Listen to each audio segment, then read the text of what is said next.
बच्चों good morning.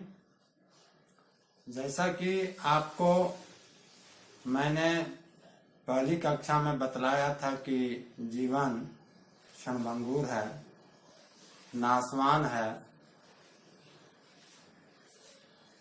इस संसार में जो प्राणी जन्म लेता है, जिसकी सृष्टि होती है, जिसका निर्माण होता है, निश्चित रूप में उसकी मृत्यु होती है, उसका नाश होता है।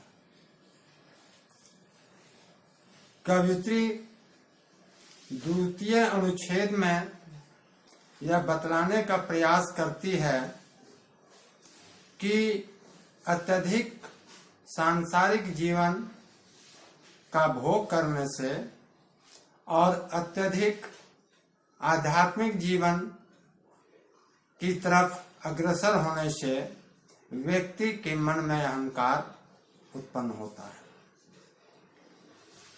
भोग करने से मन ईश्वर से हटता है। मनुष्य की इस साधना भंग होती है, इसलिए उसे प्राप्त कुछ भी नहीं होता। भोग पर संयम रखना चाहिए।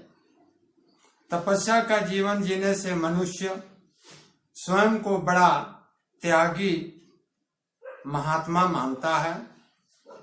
ये दोनों ऐसी चीजें हैं, ऐसी बातें हैं कि व्यक्ति को स्वतः अहंकारी बना देता है।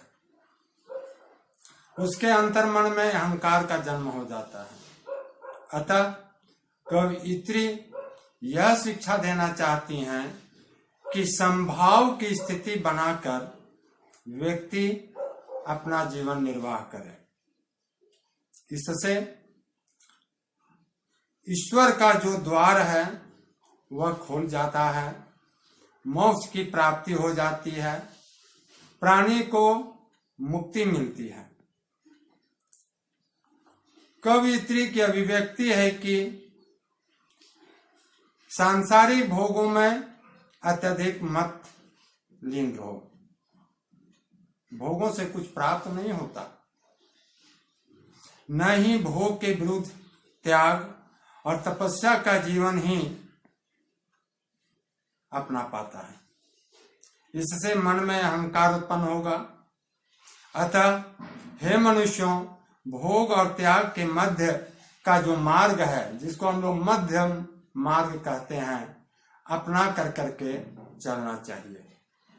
इंद्रियों को उचित संयमित रखकर सुख दुख और भोग के त्याग के बीच में जो समान भाव है, उसकी स्थिति बनाए रखनी चाहिए। इसी सम मनोदशा में प्रभु की प्राप्ति होती है। प्रभु का जो द्वार है वह खुल जाता है। बच्चों, आप देखेंगे द्वितीय अनुच्छेद के प्रथम पंक्ति में कि खा खाकर कुछ पाएगा नहीं। कहने का आशय यह है कि अत्यधिक सांसारिक जीवन जीना और अत्यधिक ईश्वरीय भक्ति करना, इसमें कुछ मिलता नहीं है। क्योंकि आपको मैंने बताया कवियत्री के अनुसार कि ये दोनों अहंकार के कारण बनते हैं। तीसरी पंक्ति में लिखा हुआ है कि समखा तभी होगा संभावी। संभाव मतलब दोनों की बराबर की स्थिति। सम मतलब बराबर। सांसारिक जीवन भी निर्वाह कीजिए, ईश्वरीय भक्ति भी कीजिए, तभी ये मध्यम मार्ग निकलेगा। और इसी मध्यम मार्ग के द्वारा हम जो ईश्वर का द्वार बंद है वह खुल जाएगा। कहने का आशय कि व्यक्ति को या प्राणी को मुक्ति मिल जाती है, मोक्ष प्राप्त हो जाता है। बच्चों, द्वितीय अनुच्छेद का सार तत्व यही है। फिर हम अगली कक्षा में तृतीय अनुच्छेद के साथ प्रस्तुत होंगे। तब तक के लिए आपसे हम विदा लेते हैं। धन्यवाद।